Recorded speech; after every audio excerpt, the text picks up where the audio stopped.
in outside sales at Mechanical Sales Midwest. I'm Brian Worthen. I'm a project manager at Alvine Engineering. My name is Michael Akins for RB Akins Company, and I'm primarily inside sales, but I do lots of things.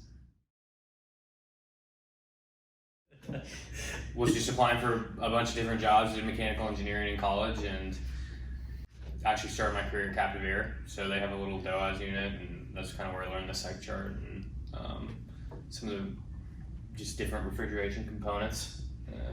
Do you have an engineering degree, or did you go to college for something else? I did go to college. I went to Oklahoma State for mechanical engineering, and then working there, I met my current boss, Jeff, and he convinced me to come to the rep side, more HVAC product, which is what I was really interested in, and been here ever since. So it's been about four and a half years.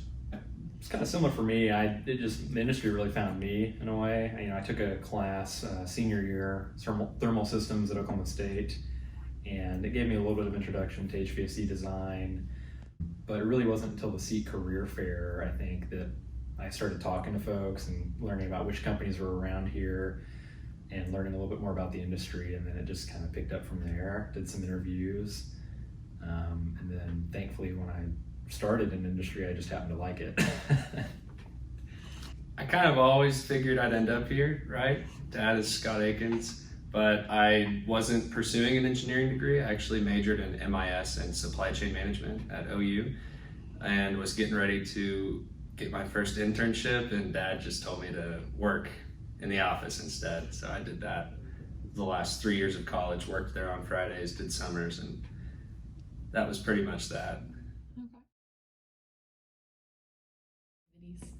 Yes and no. I mean, like the staying organized and keeping yourself on track and meeting deadlines, that definitely prepared me for what I'm doing now. But I only took one HVAC class in college, and it was thermal systems at Oklahoma State. So I really wasn't exposed to the HVAC industry at all at OSU until my senior design project.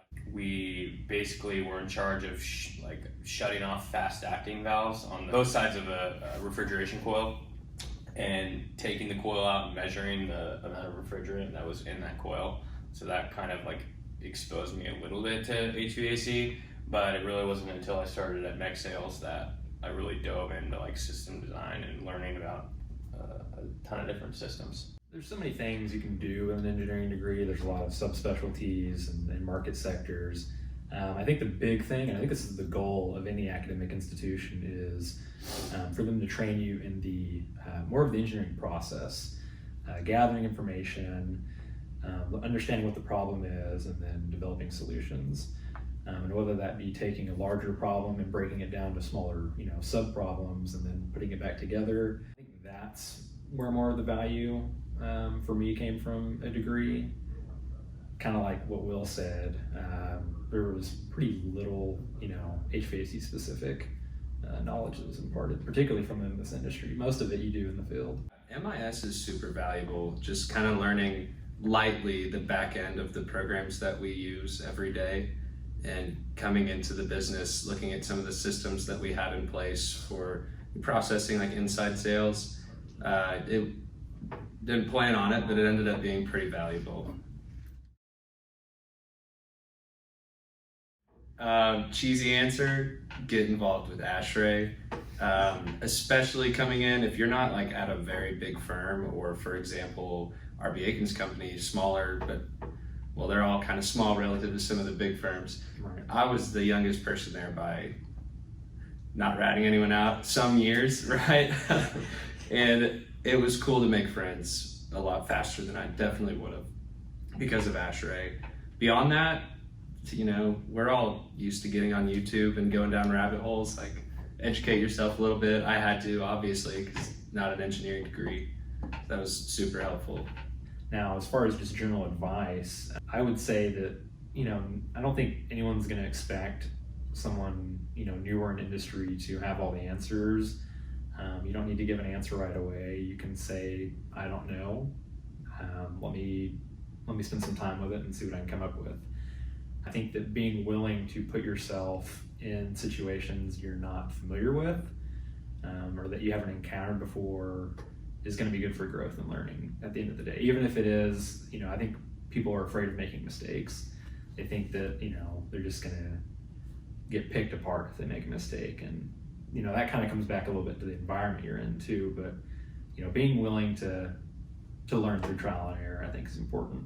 I would probably say coming into the HVAC industry, like we had kind of discussed, I didn't know anything about HVAC, but it would have been nice to have worked, for a year or intern for summers coming into my job now as like a contractor or somebody in the field that like knows how things are installed, knows how systems are put together and actually how stuff is done hands-on. Because I know a bunch of theories and design principles and a lot about certain types of equipment, but when it comes to actually making those work in the field, it's still a work in progress for me. So if anybody's looking to get into HVAC, I would look to try to start in the field and then come into more of an office type role. So you do have those experiences and you can, I guess, design or sell or do whatever you're doing based off of those hands-on experiences.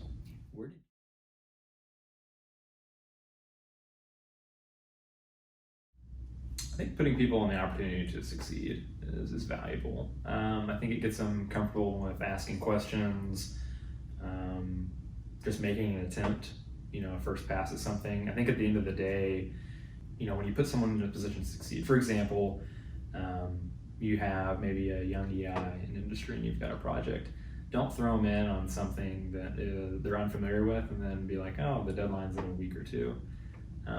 Give it time for them to work through a problem, have time to sit down and review it, kind of have like an after action report, and just, so that they can sit down and learn from it. And it's not just, drinking through a fire hose necessarily.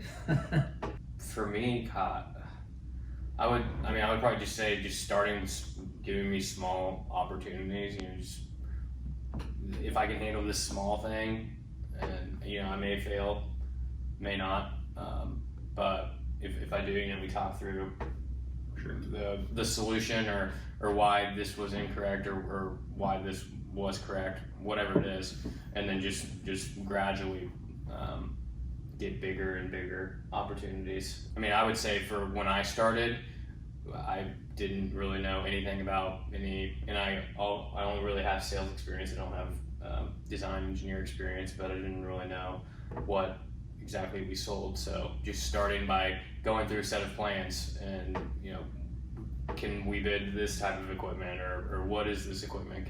Is it on our line card? So stuff like that to all the way up to, bidding big jobs or getting different opportunities with different customers to quote stuff. So I think it's just kind of a gradual process of starting with just small stuff to big stuff. You mentioned a new hire feeling comfortable asking questions, right? And there's that balance where you want someone to trial and error, learn, but equally ask the questions when they need to and not feel like an idiot for asking. I don't know how you cultivate that atmosphere, but that's awesome when you go in somewhere brand new. I don't know that it's a rigid process, that there's just this, magic bullet that, accomplishes it all, but I think it's ultimately a culture fit. When you have the right people and the right mentors, that's huge. That's what makes the biggest difference, I think. People that are almost, natural leaders or, mentors. The average service technician, like their age of someone in the field is very old. So like high 50s from last I heard a few years ago. But people listening are gonna feel that. Well, you're not old at mid 50s, but for a service technician, it just shows we don't have a lot of people in our generation or our age that are coming up through the trade schools or people growing up that have turned a wrench. And I'm one of those people. I went and got a 4-year degree. Now I'm in an office job. I'm not out in the field servicing equipment or installing anything. So I feel like the biggest threat is people that can work on the different types of equipment that are out there right now. from an ecological and lawmaker standpoint, sustainability is going to continue to be a big topic. I think that you're not going to, see that die down any. You're going to see a continued push for energy efficiency. You see it on the refrigerant side. I think that that's going to be around for decades. I think that, the ability to find mentors, even outside of your company, there's value in that. And then additionally, you get the opportunity to learn from other people's mistakes, which, naturally, you will make your own. However, it's much less painful to learn from other people in that regard. It's difficult for me to explain why this happens, but in this out of my office setting, when I'm just around either peers or people that have been in the industry for a long time, I tend to just ask questions that don't normally come up in my mind to get different people's perspectives that have worked way different jobs than what I'm doing right now. Not even just about HVAC, but just about your professional life, about your personal life. It's pretty valuable. We have a lot of good people in ASHRAE that are pretty interesting to talk to. I think it's very important to start an ASHRAE when you're young. You get to build relationships with other people, whether they're customers of yours or competitors of yours, or you may never even work with them at all. It's just everybody is kind of in one organization looking to improve the HVAC industry. But really just the relationship aspect of it, you just deepen relationships with other people in the industry. And I think any of you can attest to this, that it's a very small industry and everybody kind of knows everybody, and relationships are important. So I think for me, it was more of an attitude, not like a bad attitude, but more of an attitude focus, where I started to see my work as more of a profession than a job. Whenever you kind of spend time and some of that social aspect creeps into what you do for a living, you maybe start to take more pride in it.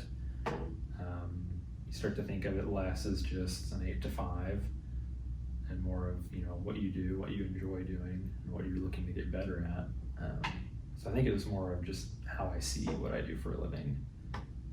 for me, it just, I guess, created like a genuine care for the industry, seeing how everybody in ASHRAE cares about HVAC and the commercial HVAC industry, and how they want to see it continue to improve and continue to see it build like the way that older people have built it and the people before them. So it's really made me, I guess, like you're saying, look at my job less as a job and more of a profession and someone who cares about the HVAC industry. If I remember correctly, the first ASHRAE meeting I went to, in my mind I was trying to prepare myself just for networking and taking advantage of the time there, and it very quickly I felt that sense of, wait, this is a group of people that work at all different aspects within this industry. Some are competitors, some are driving one goal, especially when you get on BOG or something, or you take a position, and it's pretty cool to work together to a common cause. And planning fun events, going to Chicken and Pickle and stuff like that, it's kind of eye-opening. I wasn't expecting that very much. It's pretty cool.